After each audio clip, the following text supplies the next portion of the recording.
করি ভালো আছো তোমরা। আর তোমরা সবাই ক্লাস করছো না, সবাই আমি ক্লাসগুলোতে 8-9 জন মাত্র প্রেজেন্ট দেখো। আর তোমরা ক্লাসে দেখার পরে সবাই রোল নাম্বার দিয়ে দিবে। আজকে থেকে সবাই তোমরা যে ক্লাস দেখতেছো সেটা আমি করবো, সবাই রোল নাম্বার দিয়ে দিবা নাম সহ। তাহলে আজকের ক্লাসে আমরা যাচ্ছি। আজকের ক্লাস আজকে যে আমাদের চ্যাপ্টার তো কার্ভ ইন স্পেসিস থাকবে। আমরা যে টপিকটা নিয়ে আজকে আলোচনা করব সেটা হলো স্পেরিক্যাল, তোমার স্পেরিক্যাল ইন্ডিকেট্রিক্স। হ্যাঁ, স্পেরিক্যাল ইন্ডিকেট্রিক্স,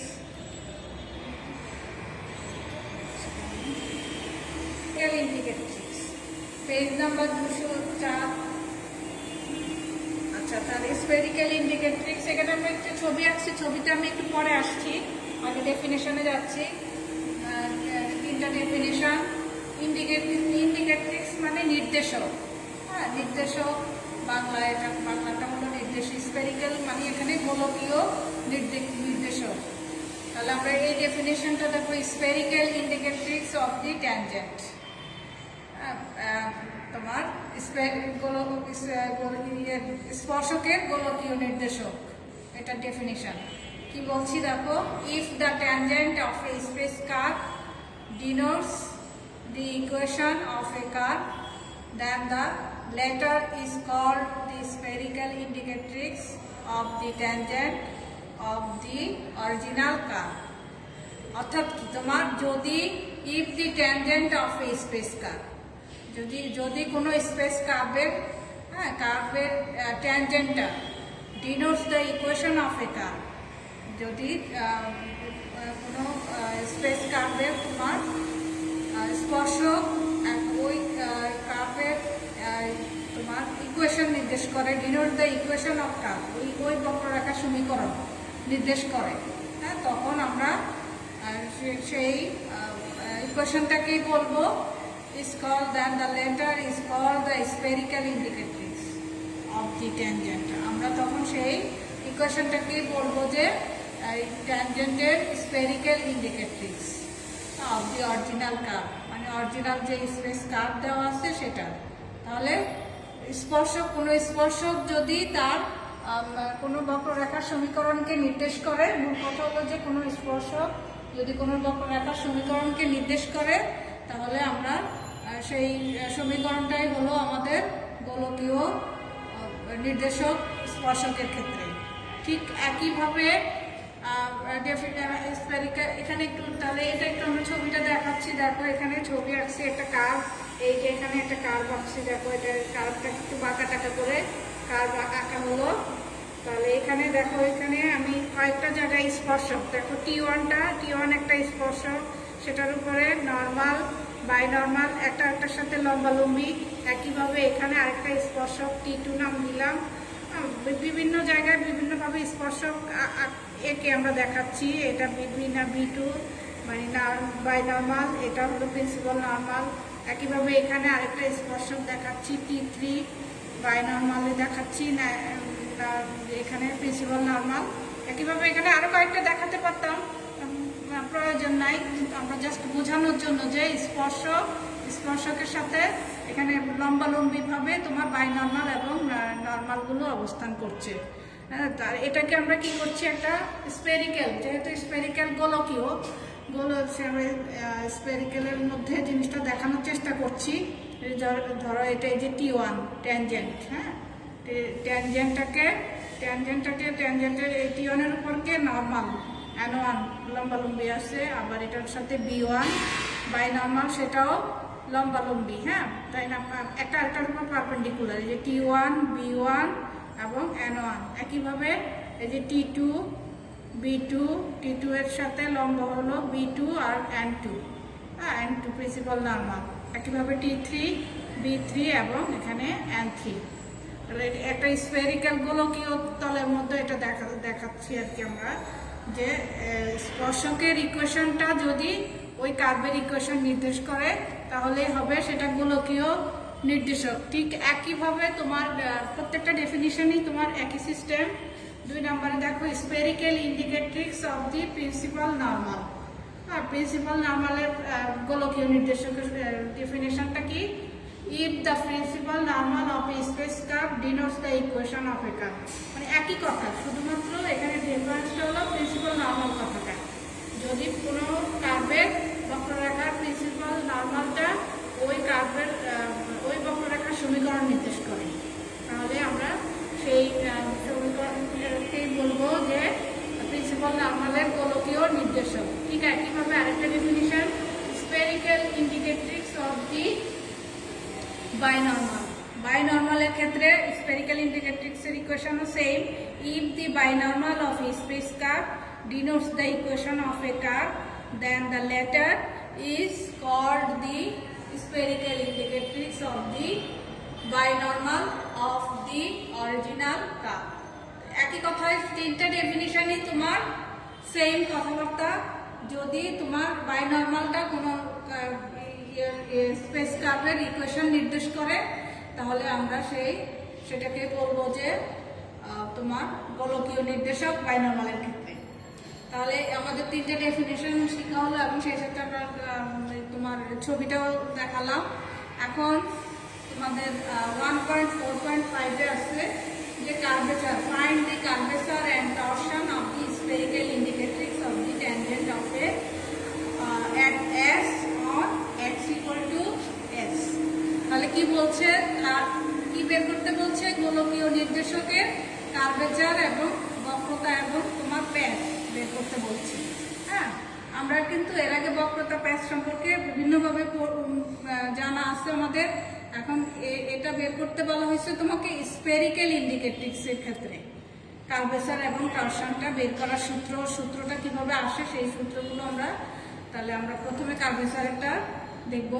তাহলে we know if x equal to x of S, মানে সারফেসের ইকুয়েশন যদি এরকম হয়, তাহলে আমরা জানি, এই সূত্রটা অলরেডি জানি, কাপ্পা ইকুয়াল টু, মানে কার্ভেচারের যে সূত্র সেটা equal to modulus of x prime cross x double prime divided by x prime whole cube. এটা আমাদের সূত্র। আচ্ছা, তাহলে এখানে কাপ্পা অফ টি দেওয়া হলো তোমার স্ফেরিক্যালের জন্য। স্ফেরিক্যালের এটা দ্বারা বোঝাচ্ছে স্ফেরিক্যাল ইন্ডিকেট্রিক্সের ক্ষেত্রে কার্ভেচার যেটা, সেটা কাপ্পা টি দ্বারা ডিনোট করা হলো। তাহলে সেক্ষেত্রে কাপ্পা টি ইকুয়াল টু কি, শুধুমাত্র এখানে এক্স এর জায়গায় এক্স অফ টি ট্যানজেন্টের ক্ষেত্রে, তাই না? আমরা এখানে বলা আছে অলরেডি যে অফ দি ট্যানজেন্টের ক্ষেত্রে, এই জন্য টিটাও ইউজ করা হলো। হ্যাঁ, টিটা ইউজ করা হলো এই জন্য তোমার এই যে x t prime x t double prime divided by, মানে এটারই এখানে জাস্ট টি দিয়ে, ট্যানজেন্ট যেহেতু সেজন্য টি দিয়ে উল্লেখ করলাম আমরা। আচ্ছা, আমরা এখানে here x t, x of t, মানে এটা এক্স অফ টি দ্বারা যে ইকুয়েশন বোঝাচ্ছি সেটা মানে হলো ট্যানজেন্টের ইকুয়েশন। আমাদের ডেফিনেশন অনুসারে আমরা যে স্ফেরিক্যাল ইন্ডিকেট্রিক্স অফ ট্যানজেন্টের অনুসারে আমরা বলছি যে কি কোনো কার্ভের ইকুয়েশনটা যদি ট্যানজেন্টের ইকুয়েশন নির্দেশ করে, হ্যাঁ, তাহলে আমরা সেটাকেই বলবো স্ফেরিক্যাল ইন্ডিকেট্রিক্স অফ ট্যানজেন্টের ক্ষেত্রে। তাহলে here x t equal to t বোঝাচ্ছে, তো সেটাকে এখন ডিফারেন্সিয়েশন করো with respect to s x t prime, এটা আমরা ডিফারেন্সিয়েশন করলাম, তাই না? টি প্রাইম, আর টি প্রাইমের পরিবর্তে কাপ্পায়ন কোত্থেকে পেলাম? এটা আমরা সেরেফ্রেনার ফর্মুলা থেকে। হ্যাঁ, বাইসেরেফ্রেনার ফর্মুলা, এটা একটু লিখে নিবা, বাইসেরেফ্রেনার ফর্মুলা। অ্যাগেইন ডিফারেন্সিয়েশন করলে আমরা এখানে অ্যান্ড দিলাম x t double prime. X t double প্রাইমের ক্ষেত্রে কাপ্পায়নটাকে differentiation kappa dash and kappa n dash. আচ্ছা, এখন তোমার আমি প্রথমটা ঠিক রইল, এন ড্যাশের পরিবর্তে কি বসালাম? মাইনাস কাপ্পা টি প্লাস টাও বি, এটাও সেরেফ্রেনার ফর্মুলা থেকে বসালাম। ডিভাইড ইকুয়াল টু একটু গুণ করে লিখলাম, এই যে এটা জাস্ট এই যে এখানে গুণ করে লেখা হলো, এটা গুণ করে এখানে যেগুলো হয় তিনটা আইটেম, এদের ভিতরে দুইটা আর এটা একটা, তিনটা। এটাকে নাম্বার 2 ইকুয়েশন দিয়ে রাখলাম, আর এই যে কাপ্পা টিটা নাম্বার 1 ইকুয়েশন দিয়ে রাখলাম। হ্যাঁ, আচ্ছা, এখন আমরা এগুলো এই সূত্রটা করার জন্য যেগুলো বের করা লাগবে সেগুলো আমরা বের করে নিচ্ছি। প্রথমে বের করছি x t prime x t double prime, তাই না? এক্স টি এর মান হলো কাপ্পা এন, সেটা আমরা বের করেছি। এক্স টি এর মানটা কাপ্পা এন আর তোমার এক্স টি ডাবল প্রাইমের মানটা যেটা পেলাম এখন মাত্র 2 নাম্বার ইকুয়েশন থেকে, সেটা হলো এটা। এখন দুইটার ক্রস প্রোডাক্ট, হ্যাঁ ক্রস প্রোডাক্ট করলে এইখানে দেখো এন ক্রস টি উল্টা দিকে আসবে, হ্যাঁ উল্টা দিকে, যার কারণে সাইক্লিক অর্ডারে একটা মাইনাস বি আসবে। এই মাইনাস মাইনাসে প্লাস হয়ে এই যে কাপ্পা কিউব বি হলো। আচ্ছা পরে আবার কি এন ক্রস এন, সেম ভেক্টরের ক্রস প্রোডাক্ট 0, তার মানে সেকেন্ডটা 0 হয়ে যাবে, শেষেরটা থাকবে n cross b equal to কি আমরা জানি যে সেটা টি, টি, তাহলে কাপ্পা স্কোয়ার, এই যে গুণ হবে কাপ্পা আর কাপ্পা, এখানে কাপ্পা স্কোয়ার টাও টি। তাহলে এটা আমরা পেলাম এটার মান, হ্যাঁ এক্স টি এটার মান। একইভাবে আমাদের এটাও বের করে নিচ্ছি, x t prime whole cube, হ্যাঁ এক্স টি প্রাইম হোল কিউবের মানটা বের করে নিয়ে এক্স টি প্রাইমের মান হলো কাপ্পা এন, এটা হোল কিউব গুণ করে লিখলাম। এগুলো বোঝা যাচ্ছে তাই না? এন কিউবের মান 1 হবে, যেহেতু এনটা একটা ইউনিট ভেক্টর, এটার মান 1, সেটা 1 হবে। আচ্ছা এখন ফ্রম 1 যে ইকুয়েশনে কি ছিল, কাপ্পা টি ইকুয়াল টু এটা ছিল। ফ্রম 1 এখন মান বসাচ্ছি, মডুলাস অফ এটা, হ্যাঁ এই যে এখানে এটার মডুলাস করে দিচ্ছি, কি হচ্ছে কাপ্পা টু দি পাওয়ার 6, এখানে বি টি, এগুলো ইয়ে হয়ে যাবে। আমরা যেহেতু মডুলাস করছি তাহলে শুধুমাত্র ইয়েগুলো থাকবে, চলকগুলো, ডিভাইডেড বাই এখানে মান বসালাম, জাস্ট আমরা মান বসালাম আর এটার মডুলাস করে বসালাম। তো এখানে কমন যাবে, কাপ্পা 4 কমন যাবে, কমন গিয়ে এটা থাকে, তারপরে একটু কাটাকাটি যাবে, এখানে স্কোয়ারটা বের হয়ে আসবে, নিচে শুধু কাপ্পা থাকে। তাহলে এটাই হলো তোমার which is the required curvature of the spherical indicatrix. হ্যাঁ তাহলে এটাই হলো কার্ভেচারের ইকুয়েশন। কার্ভেচারের ইকুয়েশন কার ক্ষেত্রে? Spherical indicatrix of the tangent, হ্যাঁ এখানে ইন্ডিকেট্রিক্স অফ দি ট্যানজেন্ট কথাটা হবে। তাহলে এটা হলো আমাদের বের হলো যে কার্ভেচার বের হলো, স্ফেরিক্যাল ইন্ডিকেট্রিক্স অফ দ্য ট্যানজেন্টের ক্ষেত্রে কার্ভেচার বের করলো। এখন আমরা টরশনের মানটা বের করবো। আচ্ছা দেখো, তারপরে আমরা এখন টরশনের ক্ষেত্রে বের করবো।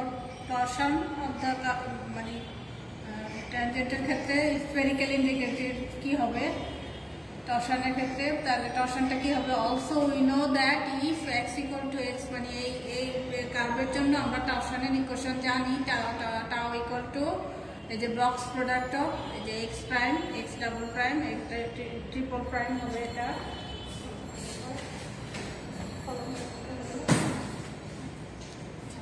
তোমার ট্রিপল প্রাইম হবে, divided by x prime cross x double prime dot x prime cross, মানে সেম জিনিস, এটা ডট প্রোডাক্ট। আচ্ছা তারপর টাও অফ টি, মানে ট্যানজেন্টের ক্ষেত্রে, যে ট্যানজেন্টের ক্ষেত্রে স্ফেরিক্যাল কোঅর্ডিনেটসটাকে এভাবে ডিনোট করা হয়, টাও অফ টি ইকুয়াল টু একই জিনিস, শুধু টি দিয়ে লিখলাম, এই যে এগুলো টি দিয়ে লেখা হলো। আচ্ছা এটাকে এখন, এটা যেহেতু বক্স প্রোডাক্টের, আমরা এই এবিসি বক্স প্রোডাক্টরটা আমরা কি জানি, এ ক্রস বি ডট সি এভাবে লিখতে পারি। তো এটাও ঠিক একইভাবে লিখলাম। এটাকে আমরা নাম্বার 3 দিয়ে রাখলাম, হ্যাঁ নাম্বার 3 দিয়ে রাখলাম। এই মানগুলো বের করে এনে পরে এখানে বসাবো। এখন ডিফারেন্সিয়েশন 2, আমরা এর আগে যে 2 নাম্বার ইকুয়েশনটা পেলাম সেটাকে differentiation with respect to S এর সাপেক্ষে যদি ডিফারেন্সিয়েশন করি, তাহলে এখানে বাম পাশে হয়ে যাবে এক্স টি ডাবল প্রাইম ছিল, ট্রিপল প্রাইম হয়ে গেল, ডিডিএস অফ এটা ছিল লেখার ভিতরে, হ্যাঁ 2 নাম্বার ইকুয়েশনে।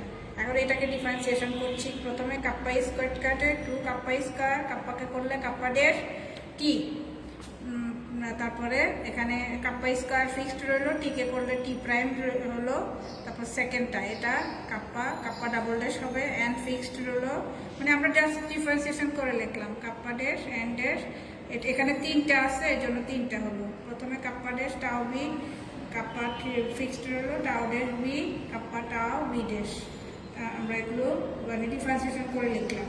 আচ্ছা এই লাইন থেকে এই লাইনে কি করলাম, এটা ফিক্সড রইলো, এখানে টি ড্যাশের মান কাপ্পা এন বসালাম, সেরেব্রাল ফর্মুলা থেকে এটাও ফিক্সড আছে, এখানে এন ড্যাশের মান বসালাম, সেরেব্রাল ফর্মুলার মাইনাস কাপ্পা টি প্লাস টাও বি প্লাস এটা ঠিক আছে, এটা নড়চড় হবে না, তারপরে তোমার এটাও নড়চড় হচ্ছে না। লাস্টেরটা বি ড্যাশের মান এখানে -টাও বসালাম।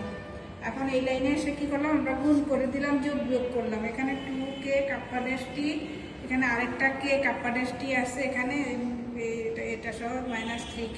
অর্থাৎ এই লাইনটা আমরা যোগ বিয়োগ করে টি এর সাথে যেটা কমন, এন এর সাথে কমন এবং বি এর সাথে কমন আইটেম একসাথে করলাম এই লাইনে। তাহলে আমাদের এক্সটি ট্রিপল প্রাইম বের হয়ে গেল।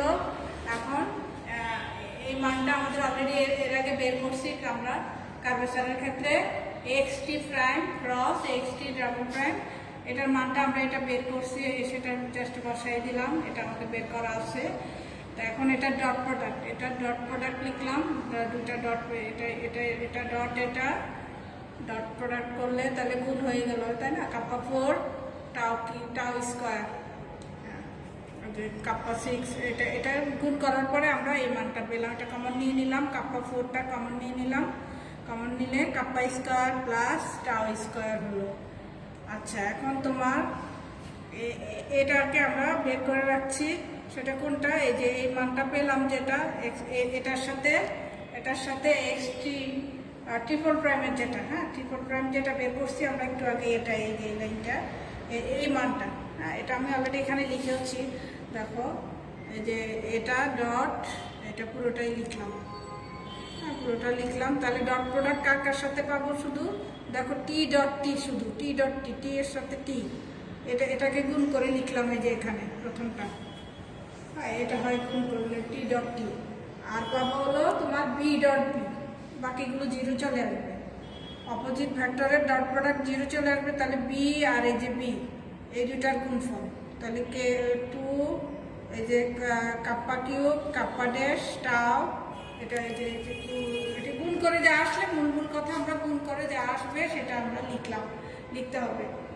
সেটা এরকম পাওয়া গেল, কমন নিলাম, কাপ্পা কিউব কমন যাবে, কমন পাওয়ার পরে এটা হলো। আচ্ছা, এখন আমাদের মোটামুটি সব কিছু বের করা হয়ে গেছে। এখন নাম্বার 3 ইকুয়েশনে জাস্ট মানগুলো বসাই দিব, যে মানগুলো পেলাম, হ্যাঁ এই যে বক্স প্রোডাক্টের মানটা পেলাম সেটা বসাই দিলাম, নিচে যেটা পেলাম সেটাও বসাই দিলাম। এখানে একটু ক্যান্সেল হবে, নিচে শুধু কাপ্পা থাকবে আর উপরে এই আইটেমটা থাকে। তাহলে এইটাই আমাদের স্পেরিক্যাল কোঅর্ডিনেটসের ক্ষেত্রে মানে টরশন বের করা হলো। Which is the required torsion tau t of the spherical ইন্ডিকেট্রিক্স